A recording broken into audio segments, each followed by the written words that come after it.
Emmanuel Kant. Rien que le nom, ça peut faire un peu peur, non? On l'associe tout de suite à une philosophie super compliquée, presque inaccessible. Mais en réalité, ses idées les plus puissantes peuvent se comprendre assez simplement. Alors, allons-y, plongeons ensemble dans l'esprit de ce penseur incroyable pour voir comment il a, en quelque sorte, reprogrammé notre façon de penser le monde et nous-mêmes. En fait, toute la philosophie de Kant, mais vraiment toute, elle tourne autour de ces 4 questions. Que puis-je savoir? Avec certitude. Que dois-je faire dans ma vie? Que puis-je espérer? Et la question qui résume tout, au fond, c'est quoi un être humain? Et attention, ce n'est pas juste pour se torturer l'esprit, ce sont les piliers de notre existence. Kant voulait des réponses solides, qui ne dépendent pas des croyances ou des opinions, mais uniquement de la raison. Quand on pense à un philosophe, on imagine souvent un type un peu austère, perdu dans ses pensées. Et c'est vrai, Kant était connu pour sa routine réglée à la minute près. Mais ça ne veut pas dire qu'il était déconnecté du monde. Au contraire, il avait cette habitude géniale. Tous les jours, il invitait des inconnus à déjeuner, juste pour écouter leurs histoires, pour comprendre le monde à travers leurs yeux. Sa salle à manger, c'était un peu son laboratoire d'humanité. Ok, alors pour vraiment saisir le génie de Kant, il faut se replonger dans l'ambiance de l'époque. La philosophie, avant lui, c'était un peu le chaos. Imaginez un immense champ de bataille. Des penseurs s'y affrontent depuis des siècles, mais personne ne gagne jamais. C'était un peu ça. Et ce champ de bataille, son nom, c'est la métaphysique. C'est là que tout se jouait. On débattait de quoi? Eh bien, des grandes questions. L'âme existe-t-elle? Dieu? La liberté? Des sujets essentiels, bien sûr. Mais le gros problème, c'est que personne ne pouvait jamais prouver qu'il avait raison. C'était une guerre d'arguments sans fin possible. Et pourtant, des esprits brillants comme Platon, Aristote ou Descartes avaient bâti des systèmes de pensée incroyables. Mais aussi magnifiques soient-ils, ils restaient invérifiables. Le souci était profond. La raison humaine, quand on la laissait faire toute seule, semblait s'égarer dans des spéculations sans fin. Les débats tournaient en rond. C'est Kant lui-même qui a trouvé cette image puissante. Il voyait très bien que la philosophie était dans une impasse. Et il a compris que ça ne servait à rien de rajouter une nouvelle théorie dans la bataille.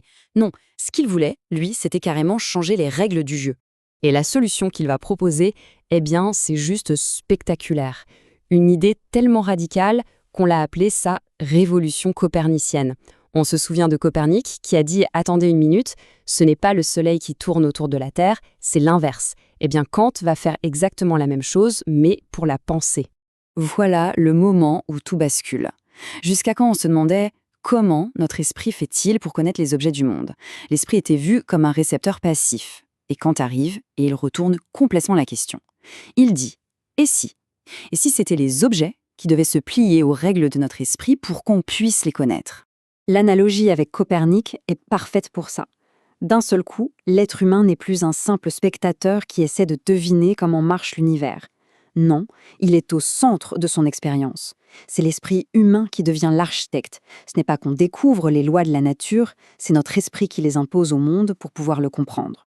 C'est vraiment ça le déclic, le moment eureka de la philosophie kantienne. La question n'est plus comment est le monde en soi, mais plutôt comment un esprit humain est-il obligé de percevoir le monde? La connaissance ne vient pas passivement à nous, c'est nous, activement, qui organisons le monde grâce aux structures de notre propre esprit. Bon, d'accord, mais alors, c'est quoi ces fameuses règles, ces structures de notre esprit?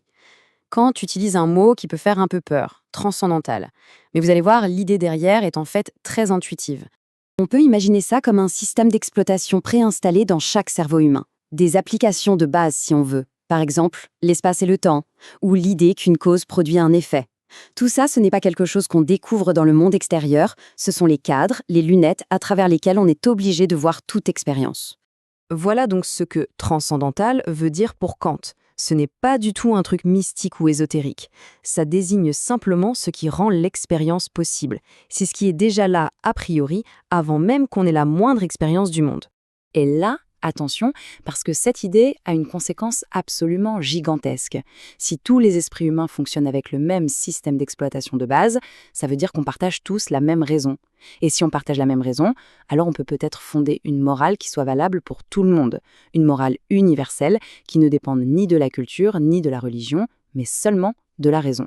Et ça nous amène tout droit à son idée la plus célèbre, le joyau de sa couronne, l'impératif catégorique. Qu'est-ce que c'est? C'est un principe, un guide pour l'action qui ne dépend de rien d'extérieur, ni des circonstances, ni des émotions, ni même des conséquences de l'acte. Il ne dépend que de la pure raison. Alors, comment ça marche?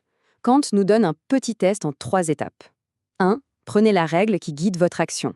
Par exemple, je peux mentir quand ça m'arrange. 2. Imaginez que cette règle devienne une loi universelle, un monde où tout le monde applique cette règle, tout le temps. Et 3. Demandez-vous, est-ce que ce monde est logique? La réponse est non. Si tout le monde mentait, la confiance s'effondrerait, le concept même de vérité n'aurait plus de sens et votre mensonge initial ne fonctionnerait même plus. C'est contradictoire, donc l'action est immorale. Au fond, c'est juste une version philosophique et très rigoureuse de la question qu'on a tous entendue quand on était enfant. Et si tout le monde faisait pareil? C'est exactement ça. Kant a pris cette intuition très simple et il en a fait une loi universelle de la raison. Une action n'est morale que si on peut vouloir sans se contredire que tout le monde la suive. Et ce raisonnement nous conduit à ce qui est sans doute la conclusion la plus profonde et la plus belle de la morale de Kant.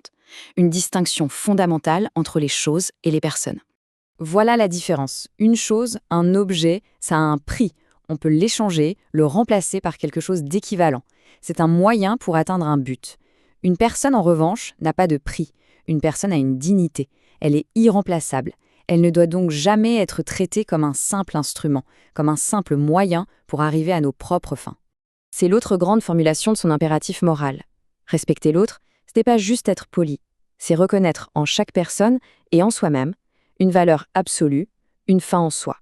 C'est reconnaître cette humanité qu'on a en commun et qui nous donne à tous une dignité inconditionnelle.